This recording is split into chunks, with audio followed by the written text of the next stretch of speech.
Hey, alrighty. Call February 3rd meeting to order for the Board of County Commissioners.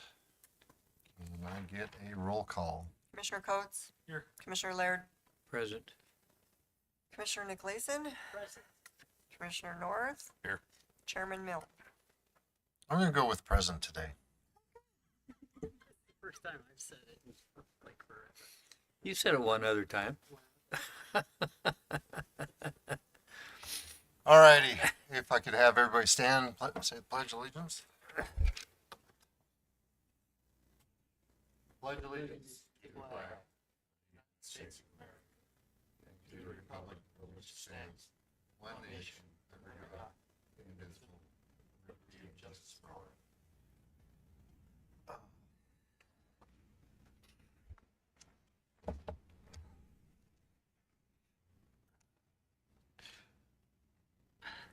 Sir, how are you today? Doing good. Good afternoon. Good afternoon.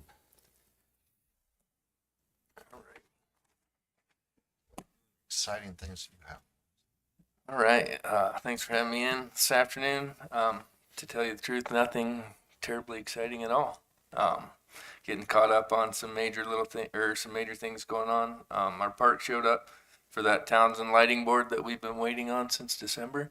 Lights are back up and running, and the judge is happy. We're still waiting on the elevator part. I was told it was arriving today. And once that control board comes in, we should be back up to 2 elevators at the Hall of Justice. Other than that, we still finishing up the laminate countertop replacement at the clerk's office. It's been a little bit of a struggle to finish that one up, but a couple more pieces and they'll have that one done as well.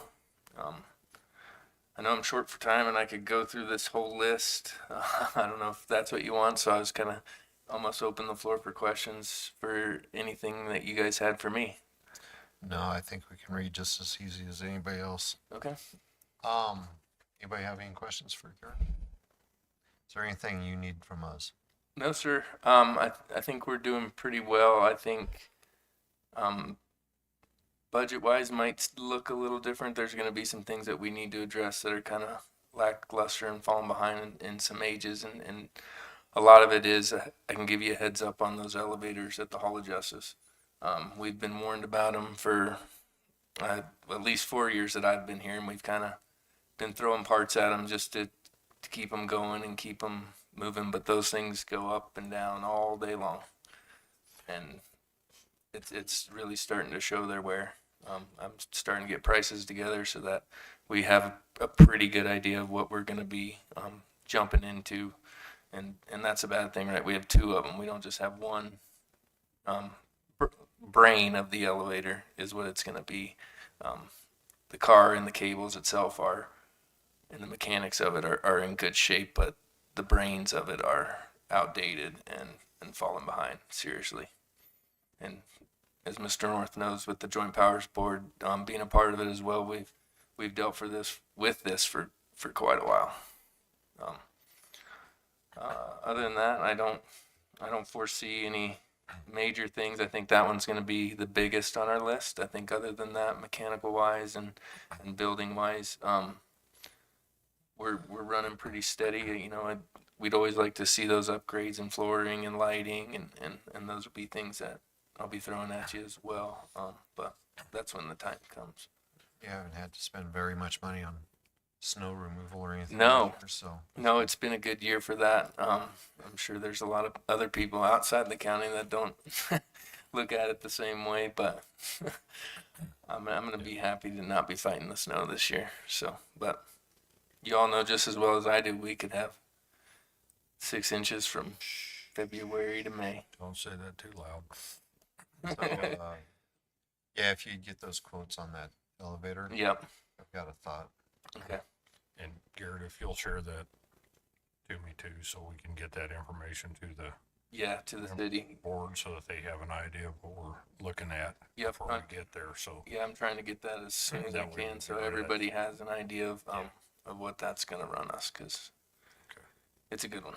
Okay. Mr. Chairman, Yes, sir. is this gonna run into the hundreds of thousands of dollars? Yes, sir. Yeah, it is. But you, gonna just wait till they break down and then start, or are we gonna try to overhaul them before they break down? Right now we're just trying to get through to where we have a. It takes a lot more than just here's what it's going to cost, right? We have to use compatible parts with the cars and the cables that we have, brake system and motors and everything like that, so that we don't necessarily have to overhaul the whole system, where we can just do the brains of the outfit, the boards inside the car, and this is a special elevator as well because it's used on the weekends, and we can't leave it open because Right. we have to be able to lock out those floors and only allow people that have a key to access those floors during the weekend and when it's Would unoccupied. there be a problem with asbestos inside elevator shafts? No, sir. No, We don't have that problem. not I inside know the those shafts. guys over at the Conroy building they thought it was a problem, then it wasn't a problem. And theirs has been broken down for darn near a year. Yeah, no, these are just complete concrete cinder block shafts. Thank you. Yes, sir. Anybody have anything else? Garrett, thanks for everything you've been doing. It's a pleasant change from where we were 5 years ago, as far as being proactive and staying ahead of things instead of having to catch up all the time. Thank you. Yeah, makes my job easier as well as yours. I like meetings where it's boring, I do especially too. from you. I do too. I mean, I just saw you guys 2 weeks ago, so it's kind of this. No, I no, could it's sit good. there and talk about the same things, but I'd like to hear what you guys want from me and the difference in that. So No, it's good to hear about the elevators now, so yeah, thank you. it is. Yeah. So I guess that's it. yeah. Good Okay. to go. Short and sweet. I like it. I do too. You guys have a good afternoon.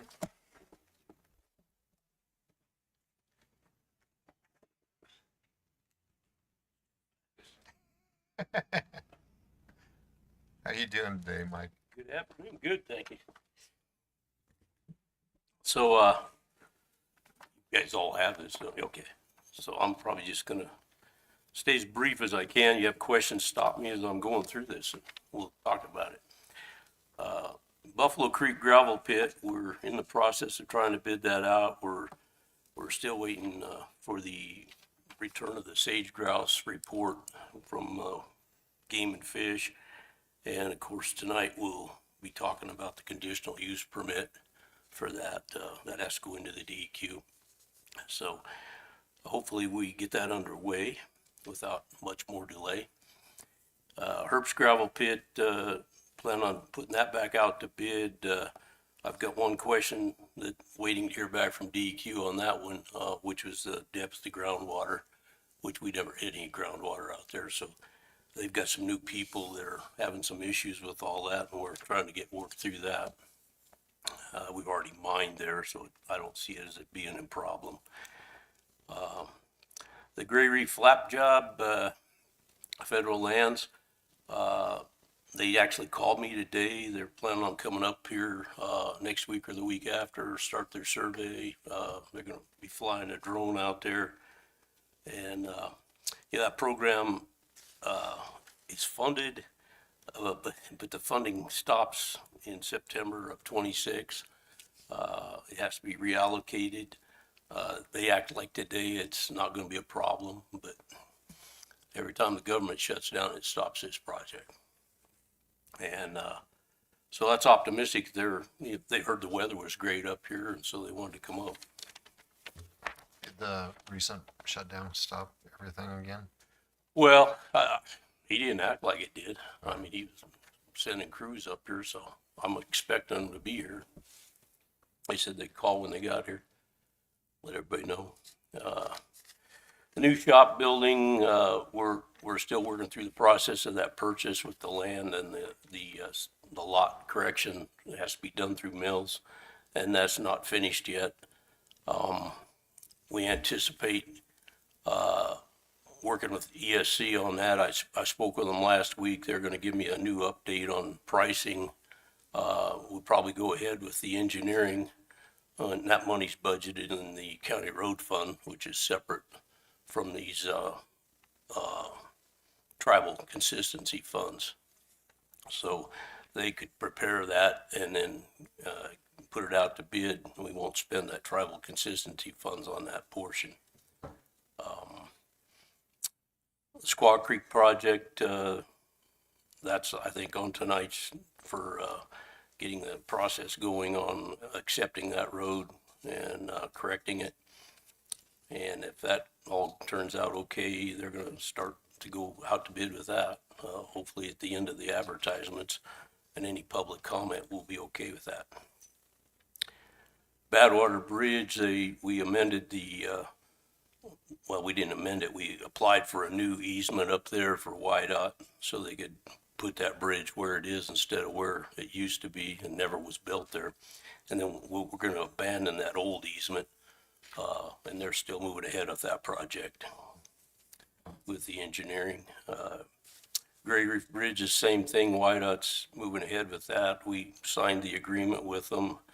And, that project's a long ways out yet, but they're gonna do the preliminary engineering and scoping.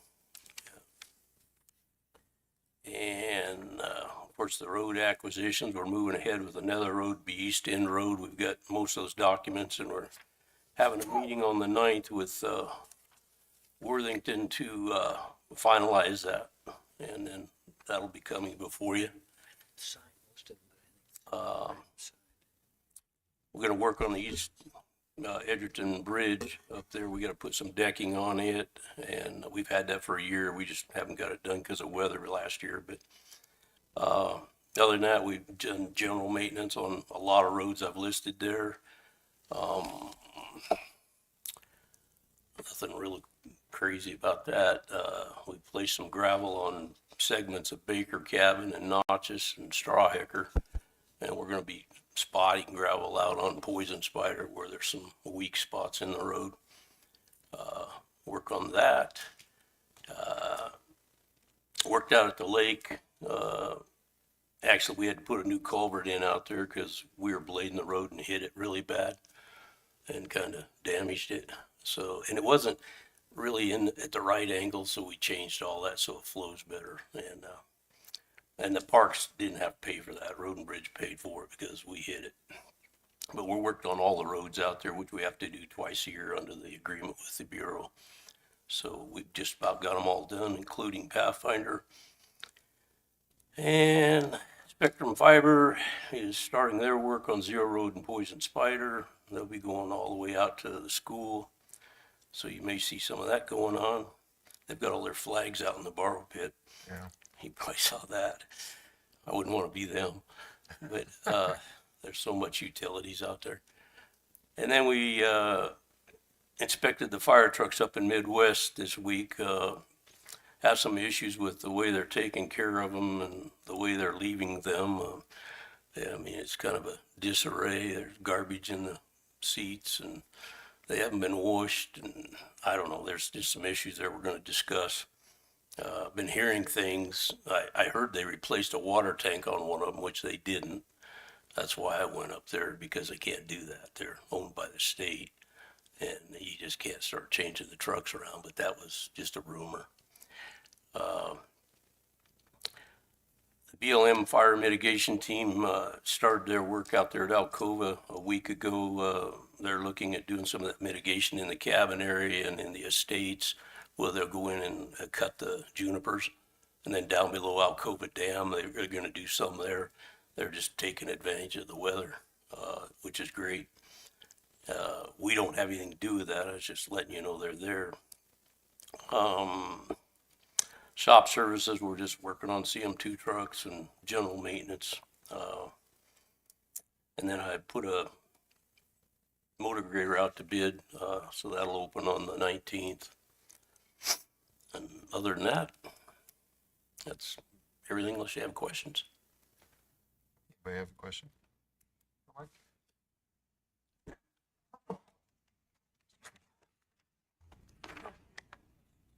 Thank you. Mike, on the Gray Reef flap, if we invest, we got $10,000 for engineering, as I recall, budgeted, right? Scoping, yeah. And are we gonna be able to use that work product for, if, can we use it in 3 or 4 years if Yeah, the funding doesn't come through? For It'll sit on the shelf. Okay. And, we budgeted money to continue into it because I told them we'd move the phone line, which was like 75,000. And then I think we put another 1 million up out of road funds. But as it materializes, those numbers will change when they get their final report. So we may have to adjust some of that. But normally we don't. I mean, normally it's the way it is. But with the way things are going, the shutdowns and everything, who knows?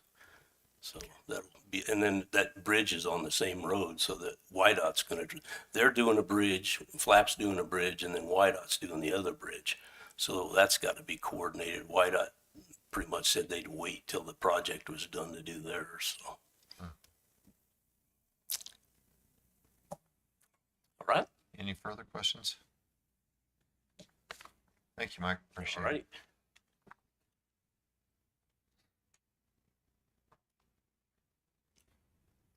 Good afternoon. How are you? Good afternoon. I'm doing well. How are you?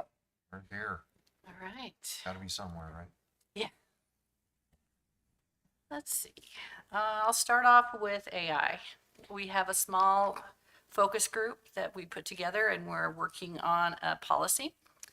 It has been fully drafted and we used a variety of sources to create that policy. Our next steps are to share it out with our leadership, our department heads and elected officials to make sure that we haven't missed anything, give them a chance to look at it. Then we can bring it to this group for final approval and adoption.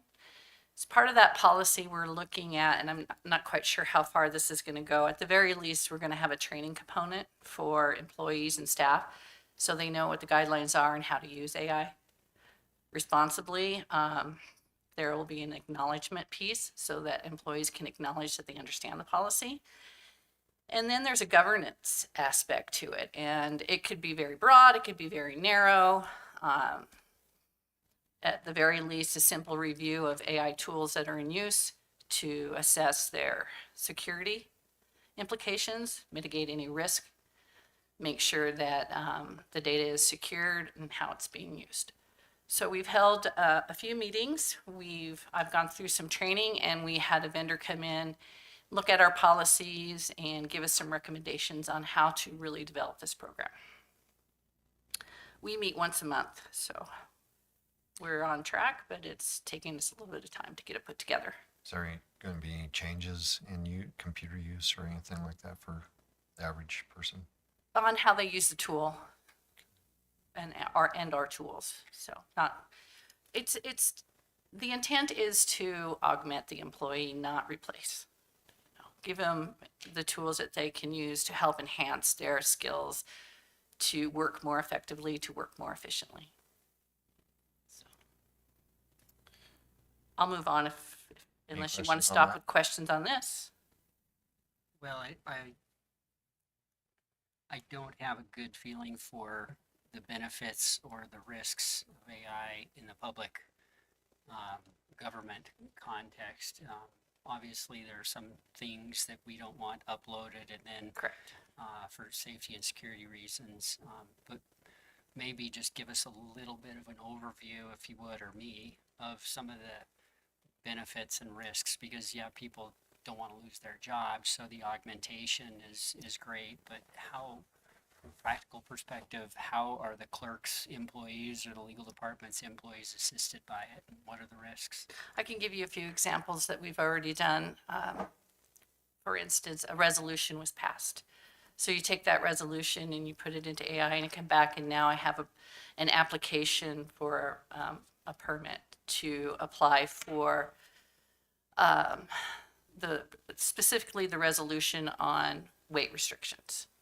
So now the policy has already been drafted, there's human interaction, and they can fine tune it.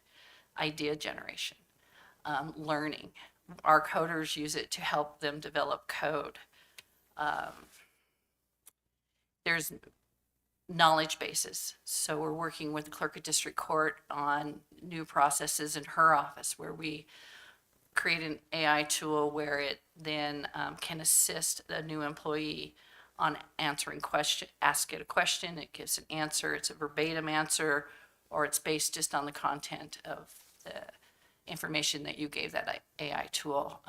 You could use it for creating user manuals more quickly. You can use it for brainstorming, plan review,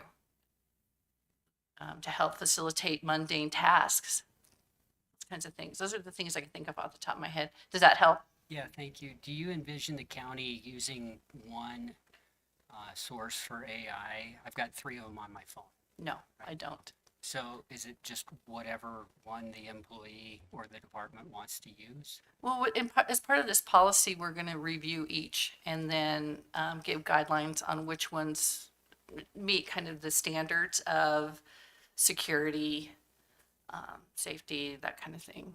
Yeah, some of them Yeah. are free and some of them are not. That's correct. Yeah. So the software licensing we have is fairly expensive. And so I didn't know if that was the direction the county might head toward a subscription-based AI, a licensing-based AI. Not yet. No, not yet. Someone's going to add. Second. Just thinking about our county attorney in the office there and minimal staffing. Is there any reputable tools out there that they could potentially use, or are you focusing on that, or are you focusing on that, or? So I could probably address that because Sure. Eileen and I have talked about that. I'm also on the AI policy committee. So I've been going to pretty much all those monthly meetings. We had one last week that was training for governance and stuff. But so there is some programs. The one that I've looked at and I have talked to was LexisNexis. So it would help with research. Also, it can help with drafting contracts. I can put in, obviously, always be careful of what you put in exactly, but it can review like some of the clauses that we have in our contracts to make sure that we are being up to date on those. And with that system, which I've talked and I would like to consider going to LexisNexis for our research, it pulls it just from legal documents. So not from all the web, it's literally just that. So it can help with some of those things. Legal memos, like when you guys have a question, I can kind of start there, see if what answers it pulls up, and then actually dive more into the research that it kind of directs to. So there is some benefit for it for legal as well. Right. But you're not going to use it for the end all be all. Correct. No, there always has to be some kind of human oversight. Absolutely. We talked about, I can't remember the terminology, but there's terms where it will spit out like wrong information. Hallucinate. Yes. Hallucinations. Right? Yeah. Yeah. So we had a lot of discussion about that the other day too. And so there's always going to be a little bit of human oversight to just verify, but it definitely can cut down on time spent Okay. doing research and whatnot. Thanks. Next. All right. Website. The website is getting a refresh. We hope to launch that in April or May. And alongside that will be ADA compliance to ensure that we meet the Department of Justice ruling on our content being ADA accessible. These are things like so screen readers can read it correctly, color contrast is appropriate. There should be a feedback channel, so if somebody reports that they're having some issues with accessibility on our website, we can respond to that. So we're working on that, is due in April, so we've been busy with that. The big deal with this is it also includes all our PDFs. So every PDF has to be scrubbed and reviewed to make sure it's ADA compliant, and that gets kind of tricky when we start talking about images and pictures that weren't scanned or can't be read. So we might have some procedure changes on how the PDFs are reviewed and uploaded, including your agendas to the website. We're working actively with Michelle on that. I've been working on building some internal websites, also maybe known as an intranet. The benefits team is anxious to make sure our employees are educated on all the great benefits that we have in health insurance and other things. So we're working on an outreach website, a one-stop shop, if you will. How do I get to Teladoc? How do I find out about my vision benefits? Frequent questions that they get in their office, contact information. So we're looking to launch that in April as well. And some other miscellaneous intranet sites. We are wrapping up our M365 deployment. We have 2 more offices that will be deployed by the end of March.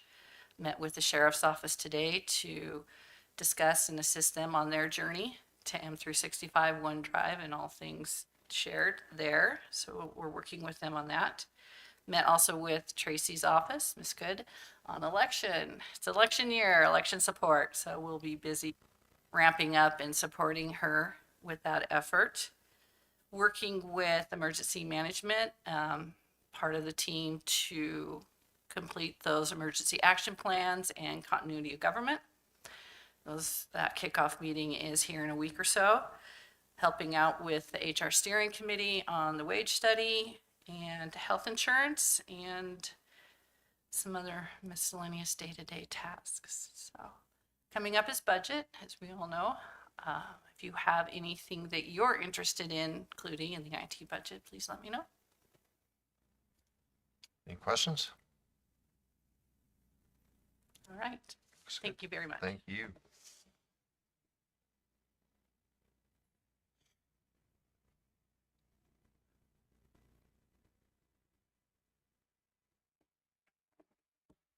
Good afternoon, commissioners. We're not supposed to be on until 3. I have like 45 minutes with you guys. Got a backfill.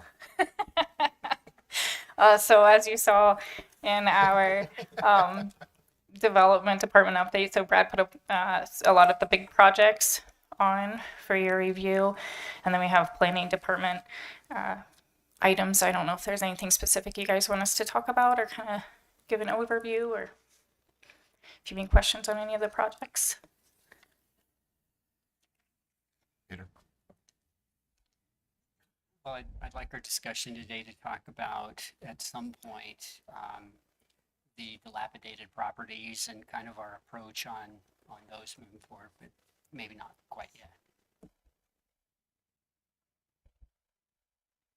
Dave, you have something?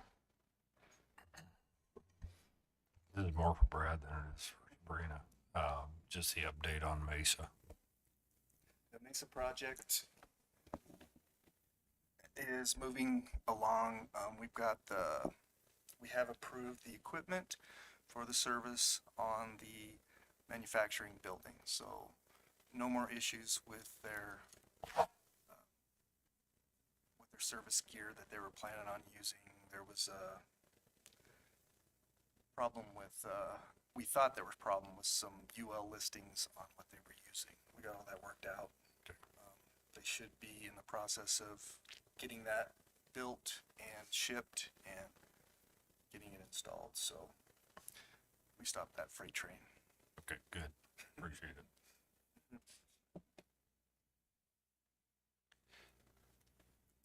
So, Dallas? Casey, any questions? Just a update from Sabrina on our planning and zoning manual and see how our endeavors and text amendments are going.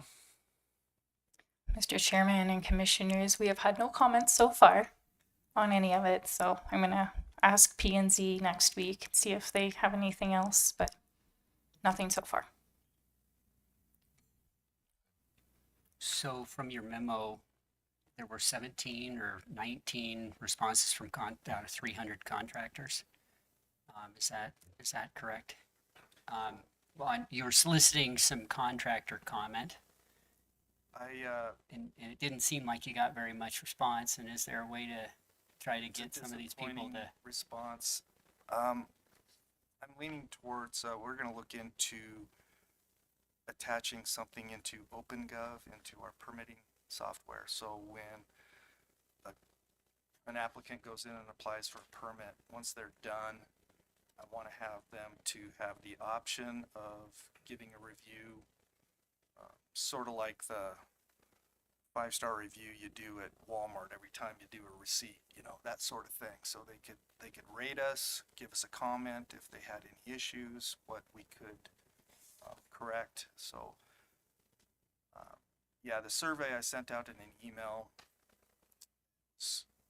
didn't get the response I expected. So we're moving toward adding that to the OpenGov system and seeing if that helps, if people will give us some feedback. And the feedback we did get was helpful. Wasn't all just a bunch of ranting and raving. Yeah. And that's basically the most of the responses we got, of course, was the people that are unhappy. That's usually the people who respond to those sort of things. But we did get some good feedback. We're in the process of finishing up. I had Bart's been working with me on going through our permits, every single permit on the application side through OpenGov to streamline it, get rid of the redundant questions, the stuff that irritates people that they have problems with on there. So we've been streamlining that the past month now. We're about through all of them now. But yes, I would like to get some more feedback on the process from the contractors mainly, but I wouldn't mind hearing it from the property owners pulling permits also. What, you said we did get some good feedback, like what, for changing, any changes to be made or Some of the contractors were having problems with when they go into the system. It asks for their information. They type in their name. It's supposed to autofill the permits, so they don't have to enter in everything every time. So they enter in their name. OpenGov autofills all their information that they've entered once when they open their account through OpenGov. A lot of contractors some of them are still having problems. Not a lot, a few. Used to be a huge problem. We're working with IT, Kale with IT on getting that straightened out. Most of that's been straightened out. We do have a few stragglers that are still having problems. Another issue, a couple of them are having problems with the paying with their card online. So, it's just those little things like that we hear from a few of the contractors that are having problems, but nothing major with our system. no large overhauls then? Everything's running fairly. Just like I said, streamlining it. There was a lot of questions in there that were real redundant that you were answering 3 or 4 times. And there was a lot of places in there the system was requiring an e-signature every time. So I streamlined them all to where there's only one signature at the very end. They don't have to sign every stupid notice in the permit. They sign at the very end and that's it, stating that they've read everything and understand everything. So it was more of just a cleanup, making it make more sense. And you're all staffed up, everything's good still? Yes, sir. We're doing well. Well, it's playing with a key. Any other questions for Brett? Sabrina? Mr. Chairman and Commissioners, you want me to go for code enforcement? Well, actually, just real, how's your search going? Oh, very well. I am done searching. You're done I searching? am. You think so? I know so. Sure. Don't say that. We had interviews last week and found a rock star. Thank you for the planning technician position being open along with the associate planner, because she is qualified for the planning technician, not quite the associate planner. I do think she will do very well and could work into that associate planner position. So she starts on February 17th. And yeah, the search is over. Very good. Go ahead with the code enforcement then. It's Just one kind of follow-up that kind of relates to this. How much use are we getting out of ECS at this point? And are we using them on a weekly basis? And what do you see for that moving forward this fiscal year and next fiscal year? we actually stopped having weekly meetings with them back in probably at least September, if not August. We had them set up weekly so we could connect, see what was going on. We kind of started backing those off because we were canceling them more often than we were holding them. So we back that off quite a bit. I do contact Sean if I have something that I haven't done before. So we have a major subdivision coming up, and I haven't done a complete one of those. So I asked him to kind of back me up and look it over and make sure I'm not missing anything. But for the most part, we're kind of done with them unless we need them for something. So there's no monthly retainer or anything like that that they have charged or been charging. It's just on an as-needed basis when we've used them. Yes. Anybody else? All right, so do you want me to start from when I got here, or did you have a specific question or just an overview? Commissioner Nicolason? Is there a specific question or Why just don't kind you of an give overview? Overview, and then we can move Okay. into specifics. Okay, so our code enforcement did not have, they're not citations, but they're violation notices. They look like citations, but she is not certified to give citations, so she does not do that. She gives violation paper, so it's basically a paper that she will put on the property, send to the property owner, and say, hey, you have this issue or whatever. It's got phone number and email address on it. It's got our physical address as well. So some people come in, some people call, some people email. It just depends on who they are, what their situation is, and where they are. We've been able to work with the sheriff's office. So the sheriff's office have been able to give citations to the ones that are repeat offenders, or she can't get a hold of them, or they don't want to clean up, or they want to just not do anything and it's in violation of the codes. So we've had some that have been sent to district court. We had a couple of them plead not guilty, had one specifically pleaded guilty. The judge gave him like 6 months to get it cleaned up, or else he gets $750 fine. So there's different ones in different areas, in different phases. She's actually out right now taking pictures for the DA's office to update and keep them updated on what they need. They call when they need information from her to move forward with cases. So a while back, Gutierrez had a dirty 12 basically, or something list. Do you still have that? And is it progressing downwards or spiraling upwards? Well, it's going down. Those are ones who have been in court.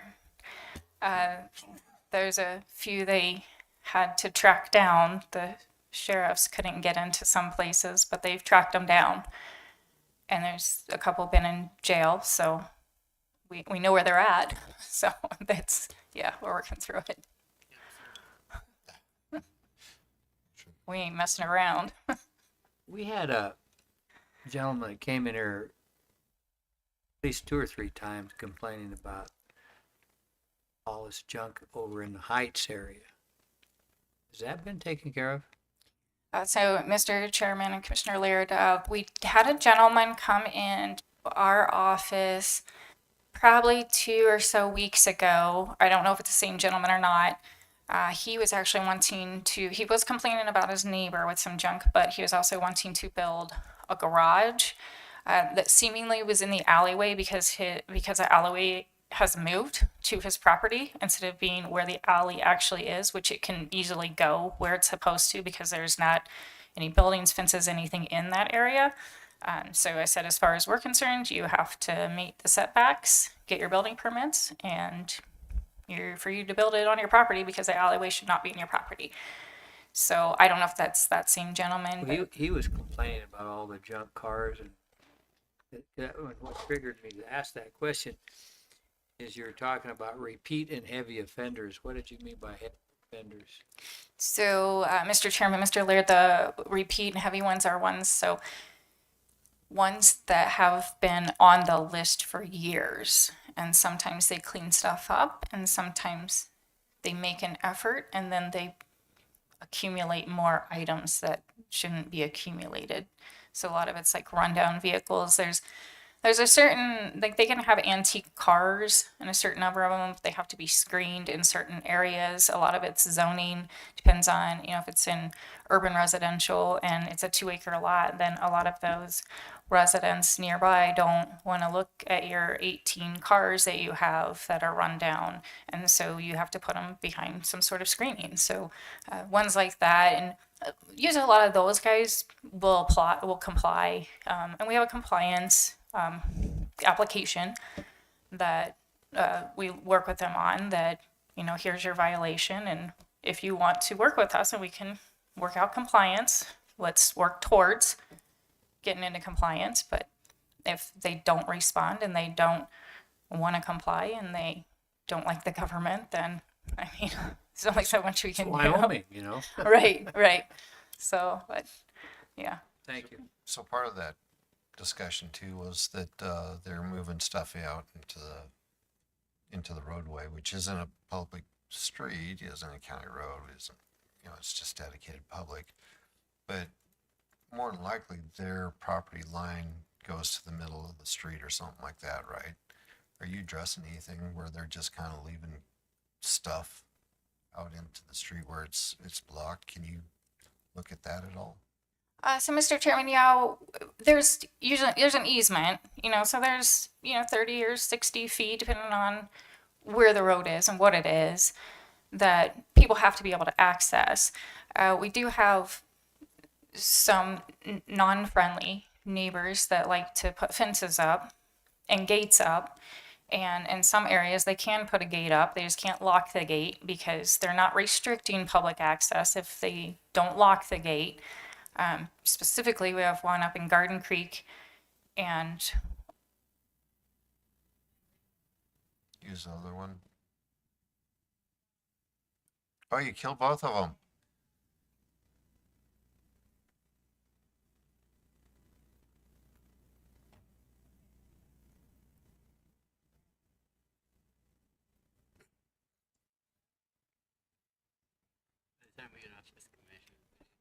oh, you guys cut me off, didn't you?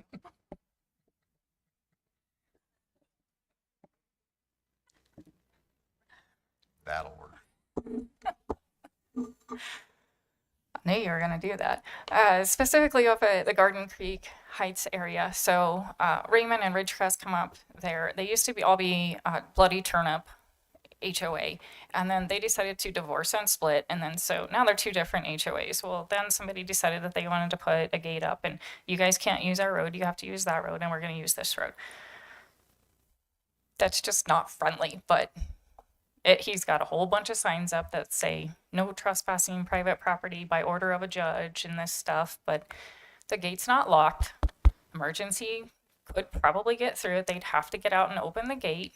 Right. I was more in line going with where they're parking junk cars and stuff on the roadways and whatnot, just kind of blocking things off a little bit. Not completely, but just making a nuisance. Thinking of the same area that Dallas was talking about. I'm not familiar with anyone that has complained recently on any of that. So either they've stopped complaining or they've moved the cars. That's not something that we've dealt with recently, but I can ask that question and see if she's got anything on that. But No, that's fine. I think it'd be helpful if you'd educate yourself on that one. Lori ought to know. She can give you chapter and verse on it. I don't think this commission has felt like we can do a whole lot for the guy in the past, despite feeling for him, because it's pretty junky. Not just his neighbor, but like a lot of the lots up there, where people just kind of use their property and the property next to them and the property next to that. okay, I will address that. I have one more thing, since we have another 40 minutes still. No, I was in a regional GIS meeting last week. Kind of a hot topic was virtual addressing. It's something that Casper is dealing with right now. We actually have a regional geospatial group with an MOU that the MOU was actually signed back in 2012. There's some things in it I would personally love to have updated. that I really don't like about it. Some minor things for us, but virtual addressing has been something that Casser's been kind of dealing with. We are not aware of anyone in the state who has enforced a policy or has created a policy yet. Apparently, Wyoming and Delaware are two states that are very easy to get business licenses. And so they're doing these virtual addressing so that you can get a business license. So if there's legitimate businesses doing this because they don't need a physical address, so it's more of an online. But there's fraudulent businesses that can also take advantage of this. And the fraudulent ones are those that are not based in the United States or not based in Wyoming, and they have now a Wyoming address that's actually a physical address, but they're using it virtually.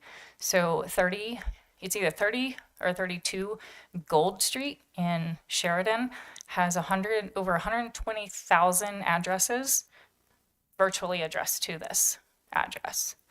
They're not all legit from what they've found. They're not all fraudulent by any means, but when you get Wyoming preference for some contracting services and you have a Wyoming address, that's fraudulent to me. Or if you say you're an American company and you're sending stuff from China, that's not an American company. And they're able to, I don't know how the Secretary of State is addressing this, but once you have an address, you apply online. You don't go into any building or anything like that. You know, we have an online technological world, so they're able to get their business license, and voila, I'm virtual Wyoming company. So it was just something to bring to your guys' attention. We're going to start meeting monthly and discuss this further. You in the state or you in? Regional, our regional GIS, Evansville Mills, bar none, the county and the city. Is this something that maybe you should bring the state into a little bit too? I think we're going to try and figure out what we can do, because there's nothing, no law, no federal law, no state law, no city law against it. So, but there's some business owners in Casper that if they can sell their address, they get $30 a month for a virtual address, just like buying a post office box. But you sell that for $30 a month and some passive revenue that. How do you set that up? I'm like, I don't sell my address. Like 1, 2, 3, 120,000. Now, Sabrina, I'm aware of that. I guess my question is maybe it would be appropriate for you or the GIS group to maybe contact the Secretary of State's office and maybe put pressure on him to do voter ID and maybe business ID as well, since, obviously one is not being taken care of. So We discussed that a little bit. We just met briefly for the first time, just to kind of bring it to everybody's attention and say, wow, this sounds really bad or could get really bad. And what do we do? How do we move forward?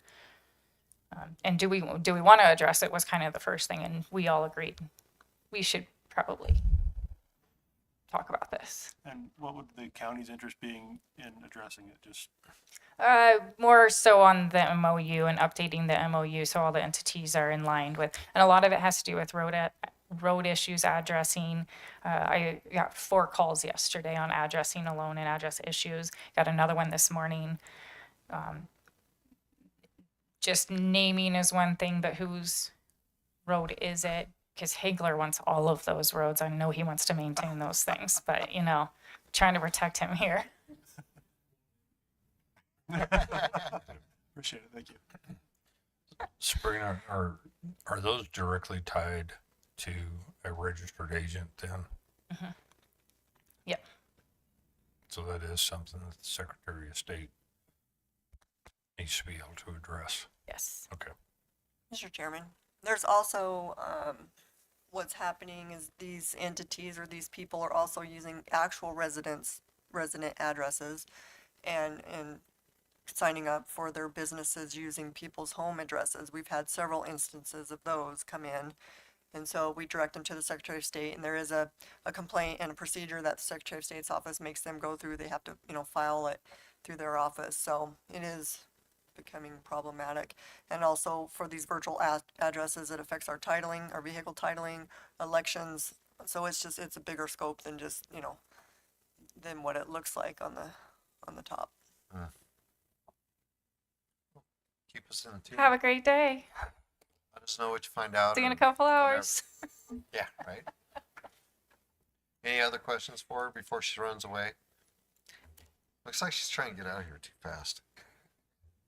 Thanks, Brad.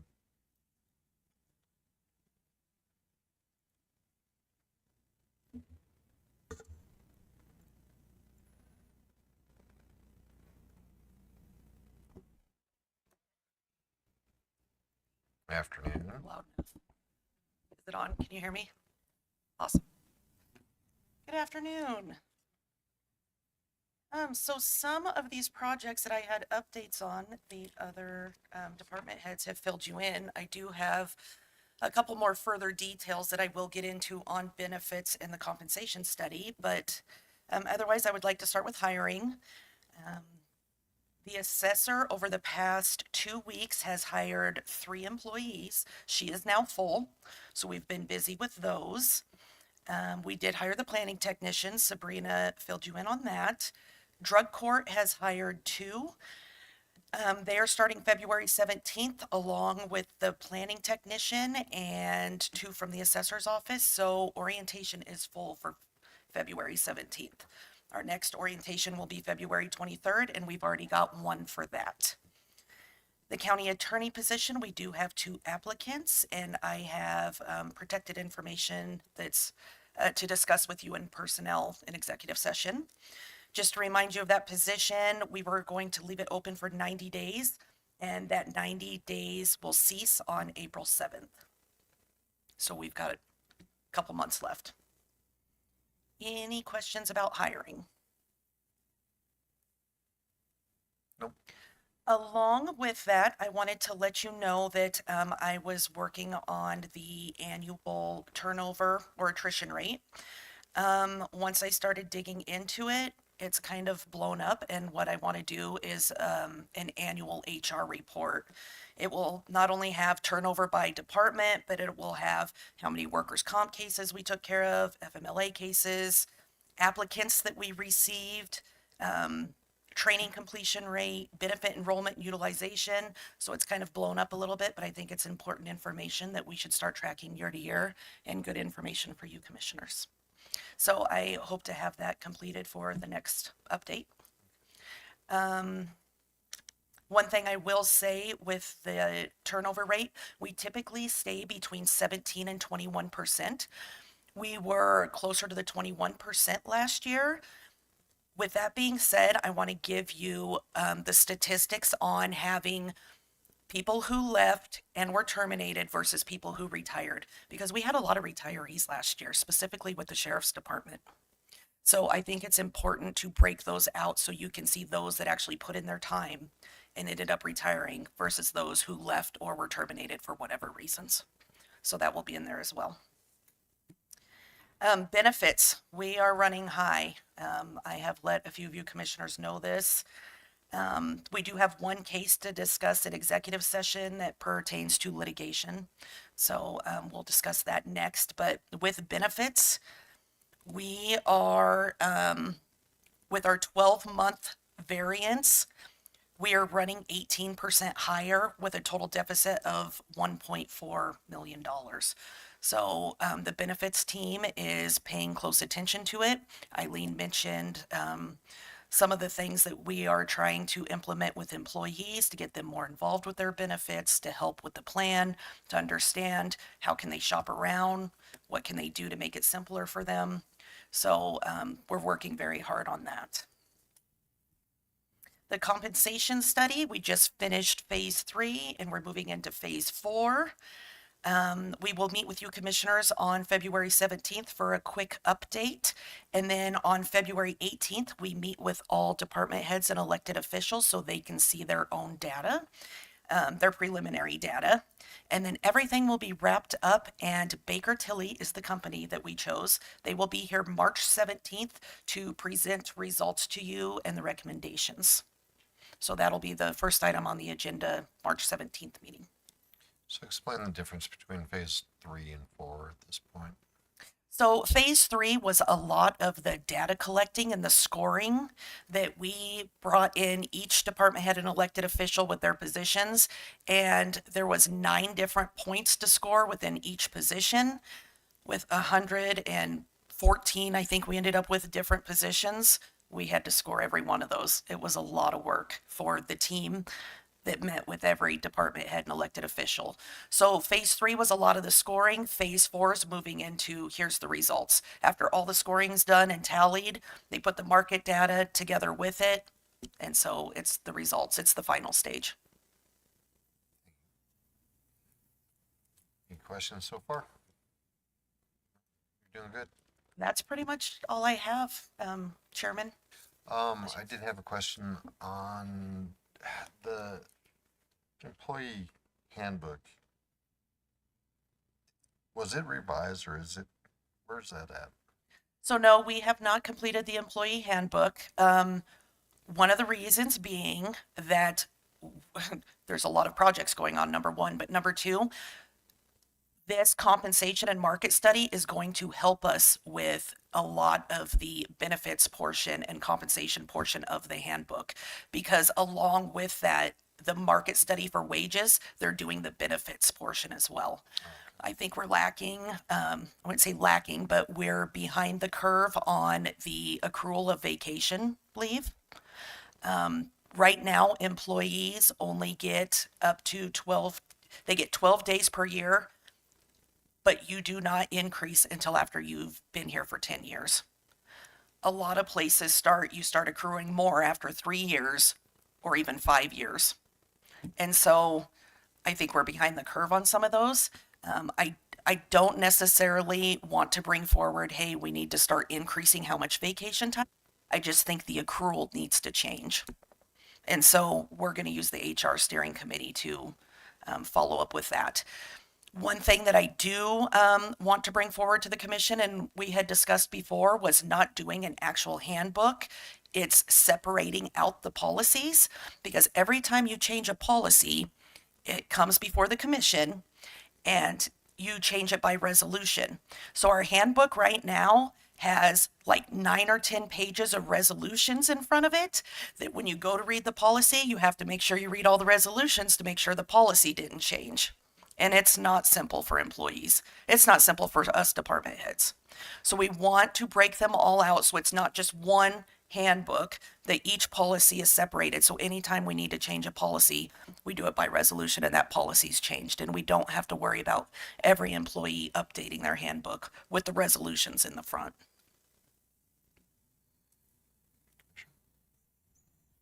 Danielle, You're not on. Oh, yeah, yeah. Never mind. I'm not entirely comfortable with having just policies, policy for benefits, a policy for cell phones, a policy for internet use, a policy for sick, calling your supervisor. As somebody who did a bunch of employment law for a while, I think that the employee manual, the employee handbook is kind of the industry accepted, at least it was. So I don't know if other local governments are moving to that, but I'm not entirely comfortable with it. I think we need to think that through. I think that while I recognize that, you know, every time we do a resolution, you staple it to the front or the back of the employment manual, I get it, but I also think that you can substitute pages. So once you have the resolution that makes the change, you can reprint or whatever that portion and disseminate it to your employees. So I'm not sure. Maybe I can work with you offline or visit with you and your committee about, you know, trying to implement something that's a little more workable for everybody, but still is going to serve us as a county having one document that people and their lawyers can look to understand what their rights are. But I do get that if you don't have all those resolutions in there, you may be looking at an employment manual that's obsolete or outdated. Because the other point I was gonna make on the employment manual, one part of its benefits, and I understand that's very closely tied into what the compensation study and the consultant are helping you with, but it's a big lift, and I don't know what your time frame is for having the employment manual done. But I think unless you have a goal, maybe a self-imposed deadline or something, we work with you on what would be reasonable. And then you can take it chunk by chunk. So, for example, there might not be very many changes on the cell phone policy. There might not be, but at least you're crossing those off and working with legal and us and your committee to the extent you need to, that at least that isn't from 1999, you know, and maybe you've been doing that, but I think that you don't have to hold all work on the overall employment manual until this compensation thing is done. So I think you can do it in bite-sized chunks. And I don't know if your committee's working with you on all those other chunks or just the compensation. Yeah, Commissioner Nicolason, we haven't started the policy manual yet. That's the big next project. So, and I thank you very much for volunteering. We would love to have a commissioner liaison on the committee. In the end, you guys approve the policies, and I think it's beneficial to have one of you in the know, the expert, subject matter expert on what we're doing and updates. That helps a lot, so. I heard volunteer. Did now. I hereby nominate you. And I second.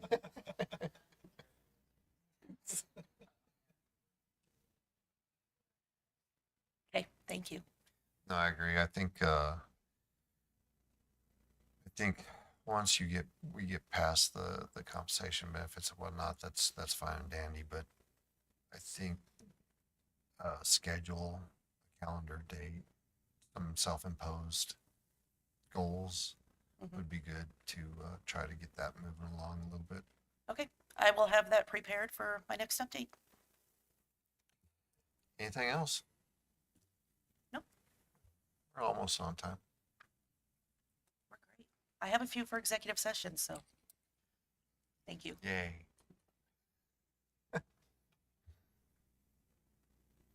Alrighty, so we're ahead of schedule by a lot.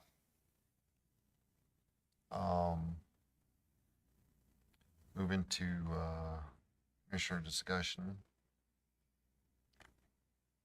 First would be City of Casper and Natrona County with the 1% sales tax survey. Yeah, so the city of Casper reached out because the 1 cent will be on the ballot this coming year, and they wanted to know if the county wanted to participate in the survey as it has in years prior. There's a example of the previous survey that we participated in, kind of guides and directs where the public would like to see 1 cent funding go, just to kind of give us some directionality. So what does the commission feel about participating in this? And secondarily, Tracy, do you know in the past what we have paid for that, or our portion has been on that? Mr. Chairman, Commissioner Codes, I think, and for some reason $10,000 is sticking in my head, but I mean, that was, I don't even remember what happened 10 minutes ago, so, but we paid for half, I'm not mistaken, I don't remember, but 10,000's sticking in my head. So does participate just mean financially participate, or does it mean that we get to comment on and make changes to additions to that survey? Because Yes. it seems like an easy ask on their part to say participate financially, but are there things specific to that survey that really address, you know, the citizens of Casper, the residents of Casper are our constituents, right? Right.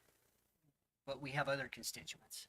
And so if this is just kind of focused on municipal boundaries, and I just kind of glanced at Yeah. parts of it, but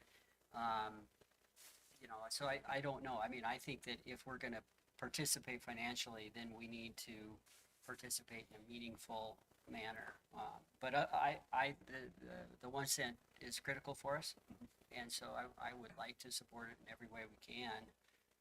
But I would expect that if we're gonna start to pay for this thing, then we also get to maybe make some suggestions.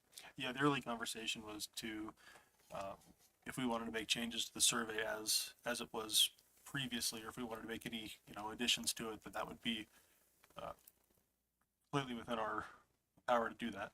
So, like the current, this was the previous survey. It basically says,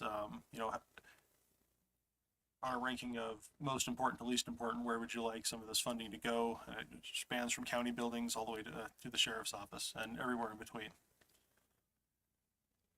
So when do we need to let them know? So ideally we would make, a motion or vote on something like this tonight, or we could, move it to the next meeting, but reasonably soon so they can get this, I don't think there's a hard deadline right now, but reasonably soon so we can kind of get this process going and get surveys built. Yeah, the only thing, Mr. Chairman, the only thing I can see on here is there's some items that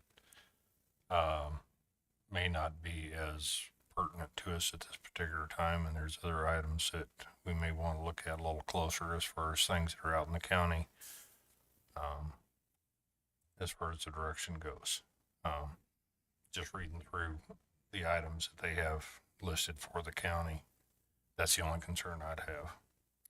Right, but as Peter said, we've got constituency within the city as boundaries as well, so it can't be just a county thing, it can't be just a city thing, anything like that. And- We need to have, make Yeah. sure it's, And that's not what I'm at. I'm not saying that it should be just the county or otherwise. I'm just saying there's some things on here that may not be as pertinent to our county operations, and there's other items that aren't on here right, that are more pertinent to our county operations. That's all I'm saying, to right. benefit everybody in the county and not just, I mean, let the city ask the city questions and we can ask county questions, right?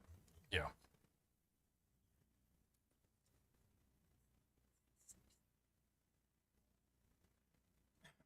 Did you have something to add?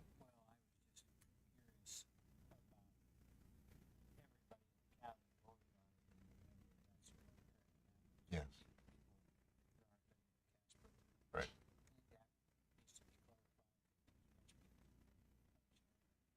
This is the 1 cent that we've had years and years and years. What are we on? This could be the 18th? 18th, 1 Yeah. cent.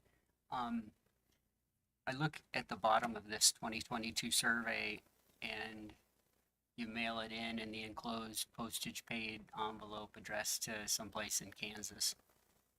I wonder if 4 years later we have a different way of doing this or an additional way of doing this that could result in greater participation. I mean, even if it's a postage prepaid envelope, some people aren't going to want to go to the mailbox. It has an online component Okay. as well. How are they handling that? The online component, Yeah. I would have to talk to Casper more about that one. I'm not sure. It says on the original one, there was a caspersurvey.org and they had, access to some of the data. So.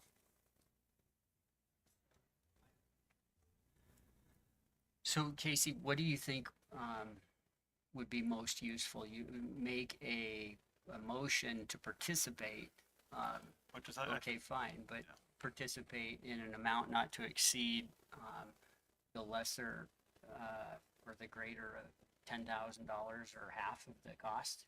I think that would be the most appropriate, just, so we can split this cost. I don't know if the other municipalities are going to participate or not. That part of the conversation hasn't really come forward yet, so When's Mills gonna talk about it? that's not a Casey question. I can give you 5 numbers and you can find out. When is this due again? Well, I figured we would talk about it tonight, and then probably maybe toward the next meeting, I can get a little bit more information on it, on what Casper anticipates costs would be, and then at the next meeting, we could probably move forward with some kind of a motion for participating, like, Peter was saying, maybe a not to exceed value. And then at that same time, even forward some of our survey suggestions. So, Casey and Mr. Chairman, it seems to me that we can do that. And I'd be happy to make that motion at any time now or tonight, whatever. But I think that the five of us should look at this, hopefully this week, and not wait until Monday, 13 days later. The other thing that we might consider doing is disseminating to our other elected officials and department heads and say, y'all, the one that's important to you and you and you and you and you and you too, Mr. Sheriff. So we could ask them for solicitations on what kind of additional input they might have, and then try and process things so that we've got our form ready to go in 2 weeks. I think I'd prefer getting some harder numbers before we Yeah. make any motion personally. Yeah, I'm good. All with But that. I'm good with participating in it. I just need a little bit more. Yeah, I can get more. I just wanted to get it in front of us so we can start talking about it and get it moving forward. That way we're not too far out.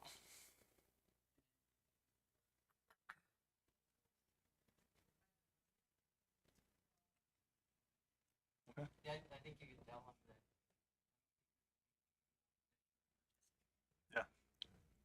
Okay, I'll get good numbers and we'll bring it back for the next round. Yeah, no, the 1 cent's been vital for the county for a long time, and it may move into even more of a vital realm as we move forward, so need to be aware of what's going on.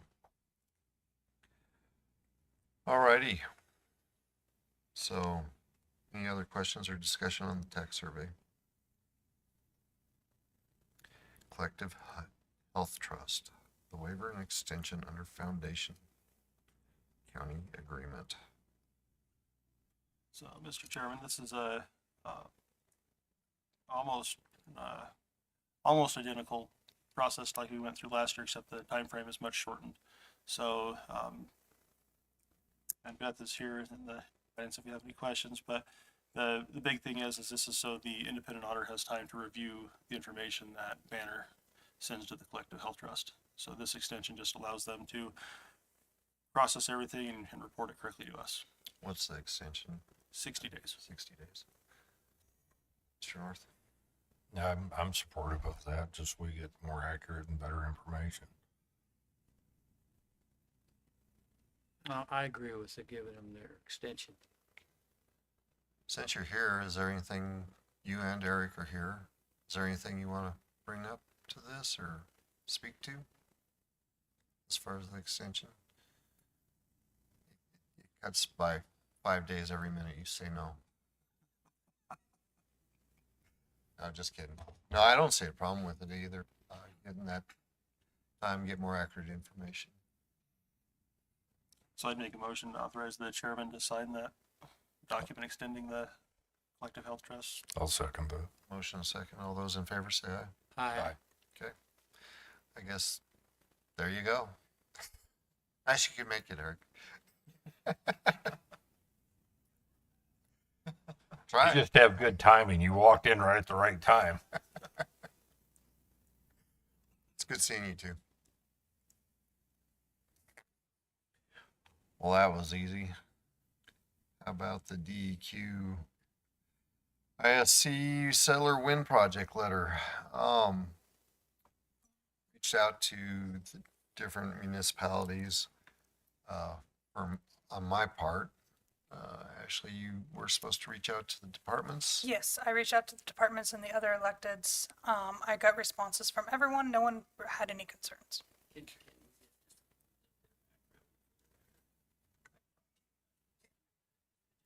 What the request is. So the request on this, so we did meet about this last commission meeting. And essentially they're just asking to amend the deadlines. They ran into some issues, with the project, and so they just need to push the deadlines a little bit. That's essentially all it is. And we have a deadline of, if we want to respond, or, if we have any concerns, our deadline to answer is Extend tomorrow. I believe they're extending their deadline by what, 2-3 years? Yes. That is correct. I don't remember.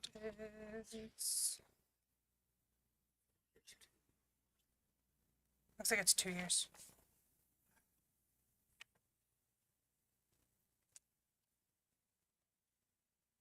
And on my part, I didn't have any positive, negative responses from the cities and the municipalities, so. Apparently it wasn't a big deal.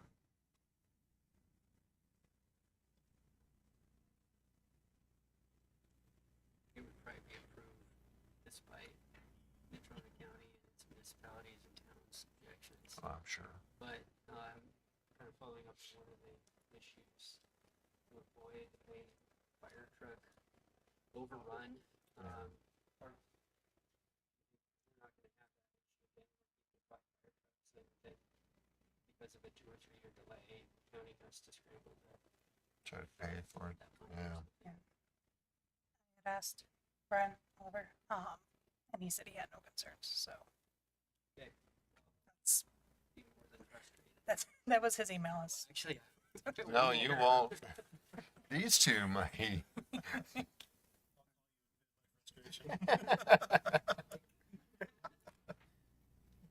Okay, yeah, no, we definitely don't, this board doesn't need a repeat of what occurred with fire trucks.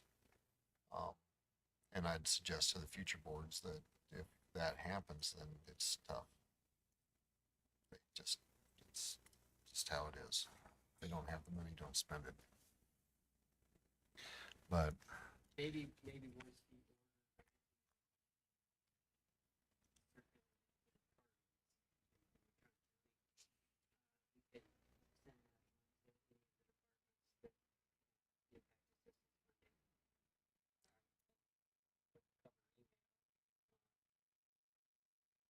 yeah, to revise their budget or projected budget Definitely put it in their projects, shoulders, yeah. I'd be more than happy to sign that. And there was only 2. There's the sheriff's department and fire. So as soon as I see that order, then I'll go Okay. ahead and draft that. Sounds good. Thank you. Mr. Chairman, Yes. we paid $10,000 back in 2021 for the survey. Mr. Chairman. Yes. I have one other thing that was brought to my attention here, yesterday. So the city of Casper, administrates the 201, the regional wastewater system. Mr. Hagler's familiar. He's on the board as a county, representative. The city of Casper is putting in for a, U.S. Economic Development Administration, supplemental funding grant to help address issues with the 201 interceptor sewer that services most of the wastewater in Natrona County. They've reached out asking for basically it's just essentially a letter of support from the commission in applying for this. There's no commitment for funding. It's just basically that we would support their application for funding. Just kind of as a show of regional need. I don't know if the commission had any feelings in voicing support for that or not. Commissioner North. I think, I believe since we've already broached the subject of getting the grant from the federal government on this, and it's definitely a needed subject that a letter of support is the very least we can do to help our community and in county on this, because it is the major infrastructure that we have in the county that needs to be upgraded. So that's my personal feeling. I feel the same way. Is this the Sam Hobbs problem? Yes. Do you have any idea how much money they're gonna need to, Well, that thing's been in disrepair for years, and it does need to be, this isn't the plant itself. This is the 201 interceptor sewers, which feed the Sam Hobbs there. So it's had lots of corrosion, hydraulic issues that It was built oversized when it was originally built, and so with H2S gases and the state of the infrastructure, there are failures. And when major failures happen, it's much more costly. I think we should do whatever we can to assist the whole program. Yeah, might as well. Is there anything in that needs changed or adjusted or? No, this is just the sample letter that Casper is sending here. We can massage it as we would need to if there's anything that the commission's uncomfortable with. But otherwise, it's pretty boilerplate, vital for business retention, business attractions, workforce stability, environmental protection, and disaster risk reduction. I'd look to you and Commissioner North for any specific additions or deletions. But in concept, I'm fine with it. I'm fine the way this is. I don't see anything, I mean, because basically we're just providing a letter of support, so. So a motion for the chairman to sign a letter of support. Got a motion? I'll second that. Motion and a second. All those in favor Aye. of letter?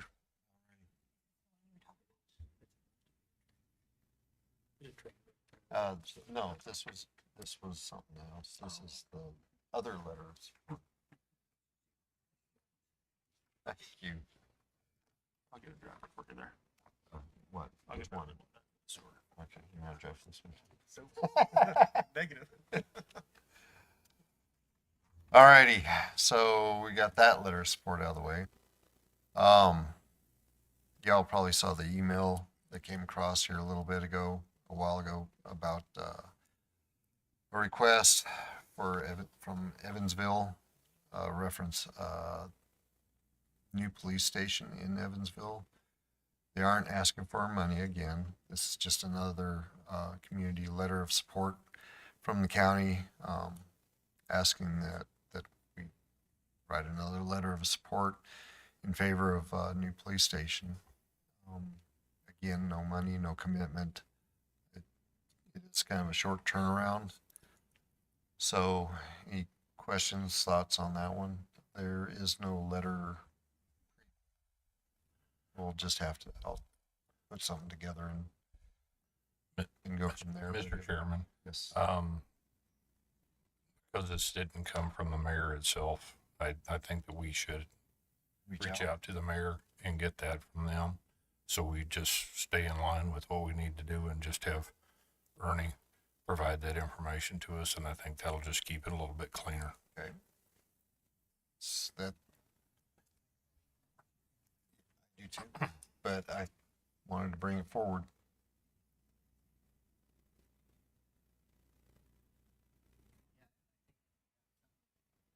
Official. Okay. Nope. Good. Good.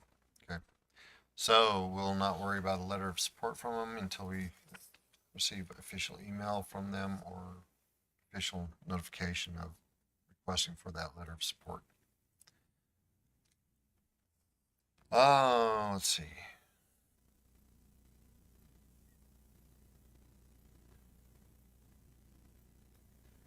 And, yes, sir. What? No, go ahead. Go ahead. Mr. Chairman, we received a letter, you received a letter, from the airport. Tina Hobel-Heinrich resigned. She was one of our recent, appointments to the Airport Board of Trustees, due to a work commitment which conflicted with the Wednesday airport meeting day. And so that just needs to also be on our list of, interviews and select an individual for the airport board as soon as we can. Sounds good. We'll talk to Michelle about this the other day, or you, or both of you. And we've got a couple of appointments that we need to get knocked out, so we'll schedule those times and get some of these high profile ones done at least, if not more. So, things to come. Ashley, do you have anything for us? Updates? Um, well, we're still going through the public records requests. That seems to be a daily thing right now. Title 25s seem to be going well. We haven't really had any complaints, especially after redoing those forms and everything. Everyone seems happy. They're going smoothly. I'm answering questions from the different departments as they come in. I've been trying to get those out quickly, so the departments aren't hanging out there too much. We did start meeting concerning the BOE meetings this year, just to kind of discuss dates and whatnot. We have set some tentative dates. I think the dates are August 31st through September 4th, September 14th through the 18th, and then we have, if needed, September 28th through October 2nd. This is an election year, so we had to juggle a little bit, and we did give ourselves another week just in case. But yeah, we have the Squaw Creek resolution on the agenda that is setting the dates. We'll be getting the mailings out this week and the publications will start hopefully next week. We've already been in contact with the newspaper so that they know that it is coming. The date for the public hearing for Squaw Creek will be March 17th. Objections will be due March 6th. That's all of that resolution for tonight. Additionally, we also have the opioid contracts on the agenda. They mirror the cities, but those are also, if you guys have any questions on those, let me know. That was, you guys on that, correct? Anything you wanna bring up on that one or anything? Discussion real quick? Generally, the was a good partnership between the city and the county.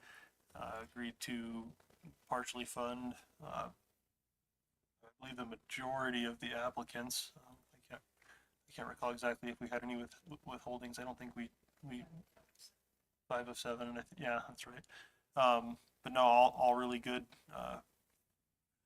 Really good RFPs came before us, and the partial funding is to see the impacts over the year, bring data forward, and then to continue programs that have shown that they are making the opioid impact instead of just signing all the money all at once. So this will make it so we can really see what the settlement money can do. Awesome. Yeah, so basically just a little over $500,000 of the county's money, same exact amount from the city. We're going to be funding these as soon as the contracts are signed, so they can start implementing. So this isn't a reimbursement type deal. We're going to kind of turn them loose, and I think the city is maybe a couple weeks ahead of us on that. I know some of these outfits are raring to go, so that's good. And then I would anticipate that we will be back to the commission in probably the June timeframe and ask for another extension of that opioid committee, because we did a 12-month extension before, so it'll expire at the end of June. And I know that committee will be needed for a couple things. Number one, to kind of assess the things that worked and the things that didn't work from this $1 million in funding. And then we still have more money to spend on this opioid, opioid related things. So we might put out a new RFP. So I think there's more work to be done. But once these are signed, we're good for now, for the time being. Mr. Chairman, Commissioner Nicolason, do you know, are these agencies going to bill the city and the county separately, or how are we going to handle the invoicing part? I believe they'll do it separately because they've got separate contracts with each local government. Perfect. And I think that'll happen the minute this thing gets signed. Thank you. And a question for one of you two or you, the money that's coming in or came in, where's it being held and what are we doing with it? It's just in a revenue account, Okay. sitting in the treasurer's. Yeah, Nick's earmarked it. Yeah, yeah, um, it's as marked. opioid funding, and there's basically $1 million left in the county's. Okay, um, so treasury. is there any restrictions or anything that where we could maybe potentially put it within the investment earmarked, but within the investment so that potentially we could make something off that, increase the million and be able to extend that program a little bit more or anything? Um, I don't know. I think that's a legal question. I, you know, I know that settlement had a lot of, strings attached. Right. It seems like as long as it's a conservative investment, that's more like a savings account, versus a equities investment account, we'd probably be okay, but we don't want to lose any of the principal. No, exactly. And that's the thing is if we were able to, but made some more money off of it, then we'd be able to provide those services or help out a little bit even more. But Yeah, and I know go ahead, Ashley. And I would have to look at the settlement again. I mean, I've reviewed those settlements before, especially my prior employment. We had the same thing, right? I know that it's very specific, has to be used basically, a certain way. And so I'd have to double check to see if we could do that. But I know that there is, like, Commissioner Nicholas said, there was a lot of strings attached and it's very specific. Like, you can only use it for something that's related to the opioid crisis. So, no, it's just kind of curious because it'd be nice to be able to do more with it, if we're stringing it out. Be able to. But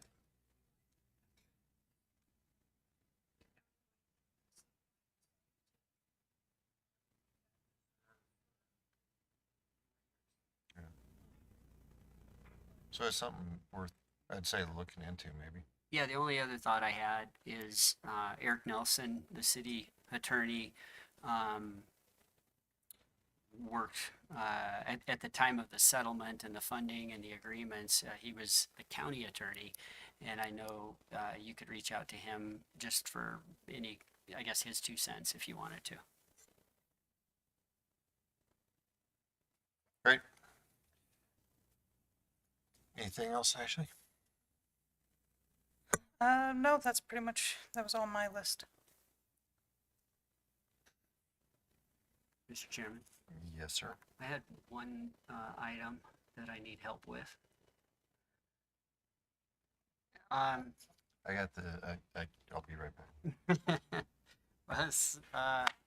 So we submitted to the Wyoming County Commissioners Association a letter. Ashley drafted it, and Bill Schwartz and I massaged it, and the chairman sent it out yesterday.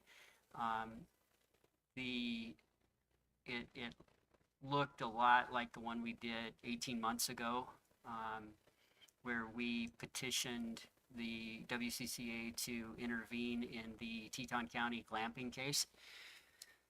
I think it takes a 2/3 supermajority vote of the counties to decide to participate in this, so it's no easy, like, given that the WCCA will do that. I think that while the legislative session is coming up, and ordinarily that might be a big strike against us, the briefing schedule won't really occur till later in the spring, as you heard from Mr. Schwartz. So I think there's a good chance. Unfortunately, somebody from this board needs to make the case to the WCCA Friday at 1 o'clock, and I am going to be traveling, and they just had to set it. So they set it. I have a conflict, and so someone from this board needs to basically make the pitch, and it doesn't have to be real involved. You don't read the letter that we wrote, this 3-page letter, but you basically just give them an overview and ask them, and then if there are any questions, you try and answer them. But Bill Schwartz is, I think, available not to make the presentation, but to the extent that there are legal questions. We didn't need that last time when I made the presentation 18 months ago, but I think he would be available if we wanted him to be there for that. So we need a volunteer. Do I have any volunteers that want to do this? What time, you say Friday It's morning? 1300 of February the 6th, this Friday. I think I can do that if nobody else wants to jump on the grenade. I will let you then, because I have a contract I'm ready for. Yeah. Get a hold of Bill. I think it's a very good idea. Those legal issues and be able to answer why it's important to counties, why we need to proceed this way rather than just take the judge's decision.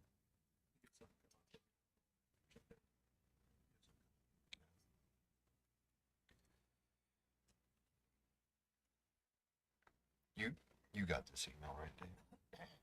Jeremiah? You want me to forward it just in case? Okay.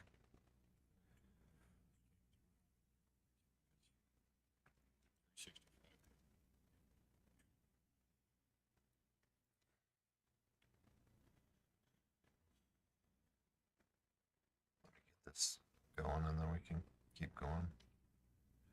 It's got the two attached to it as well, Dave. I'd reread those before the meeting.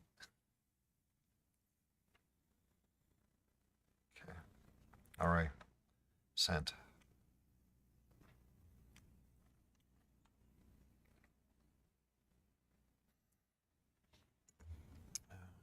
Just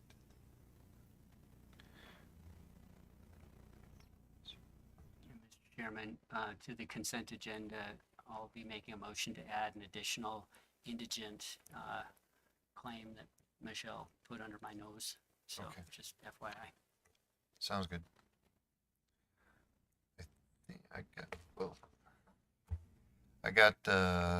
we talked about everything that I had written down as well. Discussion. Anybody have anything else? Any more letters of support for anything, whatever it is? No? Okay. In that case, let's take a motion for executive session for litigation and personnel. Second? Motion and second. Those in favor say aye. Okay. We will be moving to executive session.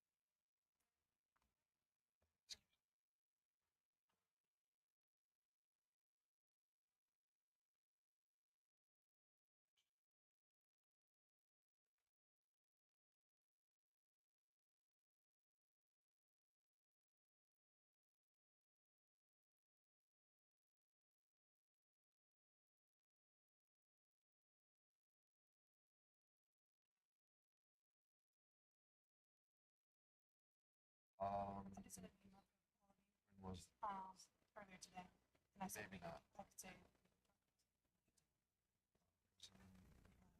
Yeah, maybe just kind of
All right, we're back in regular session from the exec. No decisions were made, just discussion of personnel and litigation. So, moving on to approval of the consent agenda, or do we want to amend the agenda? Mr. Chairman, I would have an amendment to the consent agenda. I'd make a motion to amend the consent agenda to include indigent case number NA-2025-188. I have a motion. Do I have a second? I'll second that. Motion second. All those in favor say aye. Aye. Opposed? Ayes have it. Agenda has been amended. So, Mr. Chairman, I'd make a motion to approve the consent agenda as amended. Second. motion second. Those in agreement, say aye. Aye. Opposed? Ayes have it. Contracts and resolutions and agreements, anything there? Michelle, nothing new? Thank you. So, moving on to public hearing.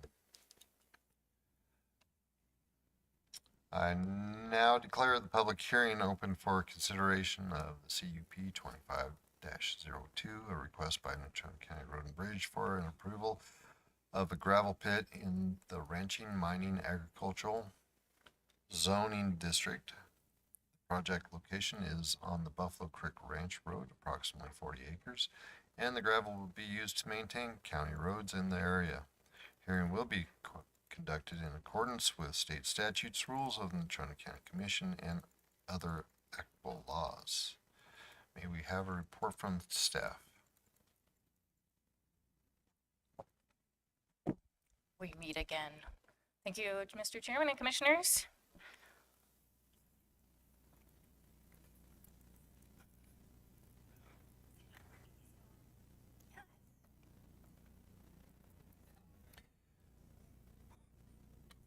I'm hearing the theme of Jeopardy playing.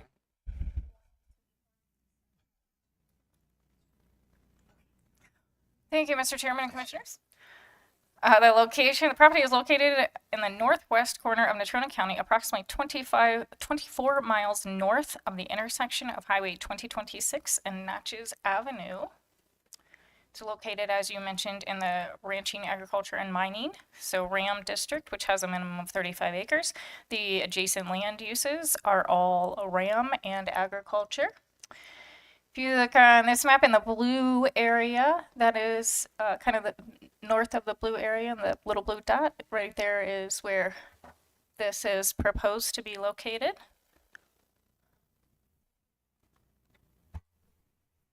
If you can see where Buffalo Creek Road is on the map, and then the mining site is within this red rectangle. You can kind of see a little bit of the faint yellow lines, yellow kind of goldish lines is the ranch that this sits on. I say that because this blue outline in the very top is how far it is from Highway 2026, and we're talking the very northwest corner of that blue area, and this is the zoning and the surrounding zoning. So this is a conditional use permit. The purpose is to individually and publicly review the configuration, density, and intensity of a use which is generally compatible with the character of the zone but requires additional site-specific conditions to limit and mitigate adverse effects to the desired future character of the zoning district. So Natrona County Road and Bridge has extractive industries mining permits that fall along the same lines, but with this, so in our permitted uses, conditional use is required, so that's why we're going through this process.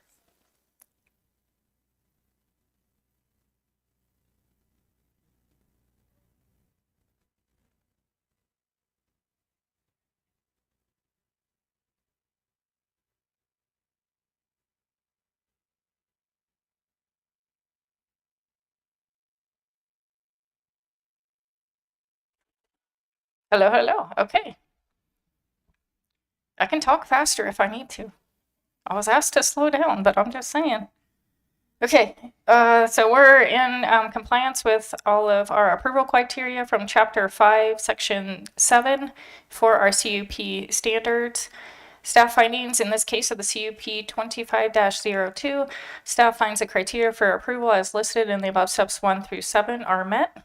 It will not overburden county services, but will assist County Road and Bridge Department in maintaining county roads in the area of the gravel pit. This use is consistent with the land use plan, and it includes agriculture, and this project helps to maintain the roads in the area to continue agricultural operations. The CUP is required per the 2022 zoning resolution under extractive industries.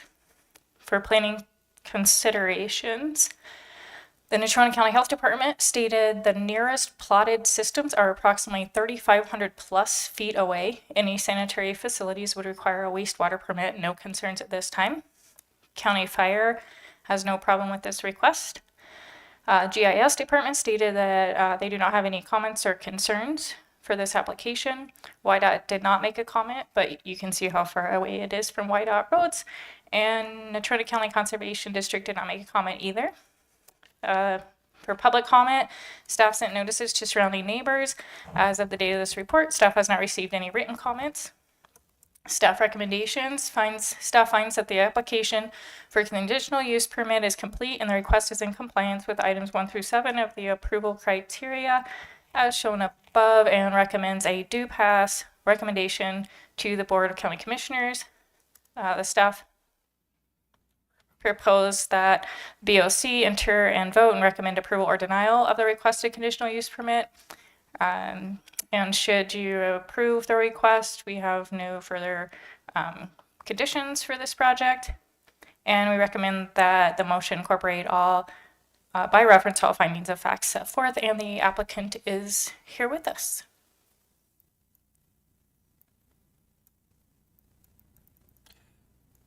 Board have any questions? So, yes, Sabrina, what's the, it clearly looks like there's not gonna be any kind of traffic impact or any kind of, residential impact except for the, that on the mining, which is, on the ranch, which is, obviously amenable to the mining. Are there any other impacts that we should know about that the public might face? Can I defer your question to the applicant, who knows much more than I do?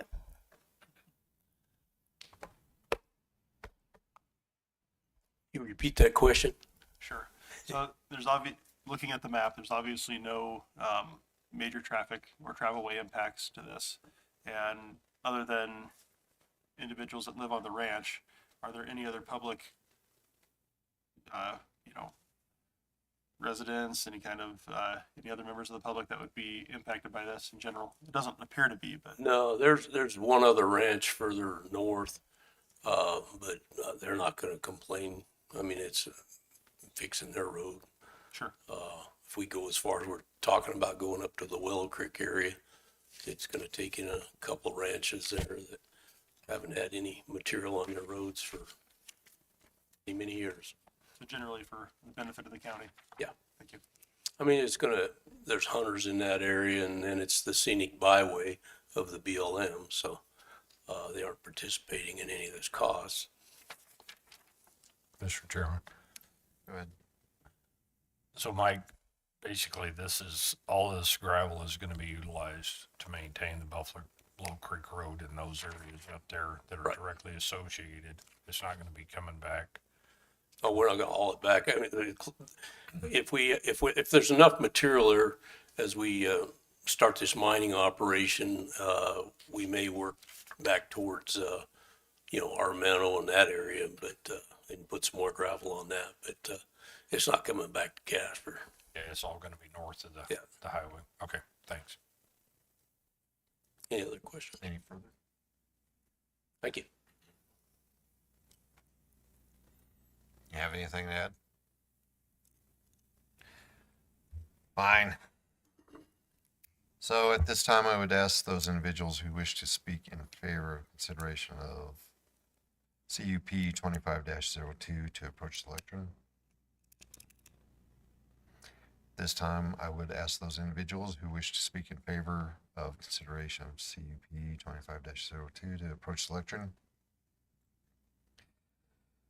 At this time, I would ask those individuals who wish to speak in favor of consideration of CUP 25-02 to approach the lectern. Seeing none. This time, I would ask those individuals who wish to speak in opposition of consideration of CUP 25-02 to approach the lectern. At this time, I would ask those individuals who wish to speak in opposition of consideration of CUP 25-02 to approach the lectern.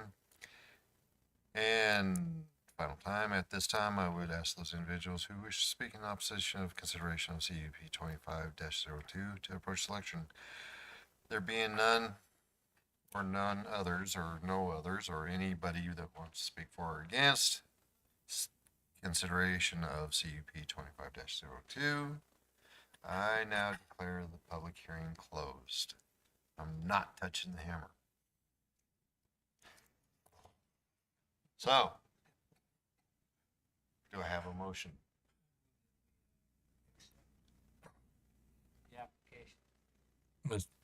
Mr. Chairman, may I add a little bit to your, Ask the person that made the motion.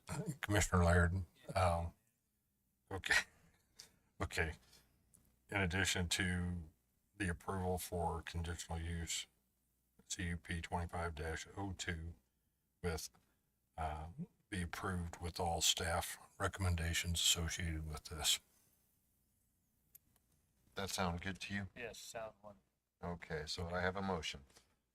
And I will make the second with associated with Let it. somebody else make a second. I'll Okay, second. cool. I have a motion and a second. All those in favor say aye. Aye. Opposed? None? Ayes have it. There you go. You're just gonna have to hang out now. All right.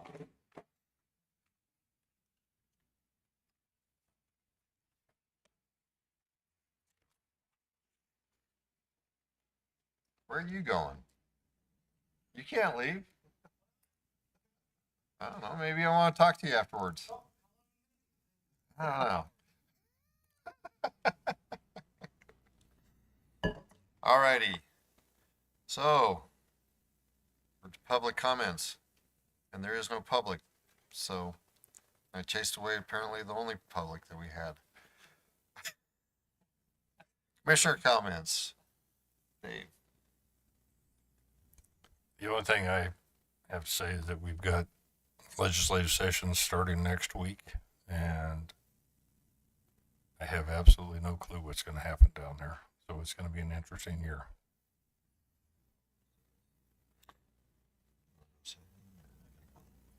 Okay, so Casey, Got nothing. outstanding. Peter? Dallas?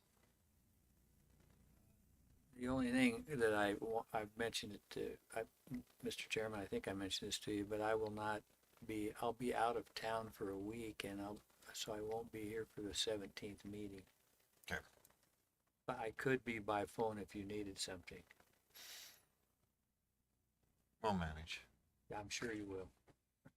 Unless somebody else can't make it, then you don't have a quorum, but you know. Alrighty, and I don't have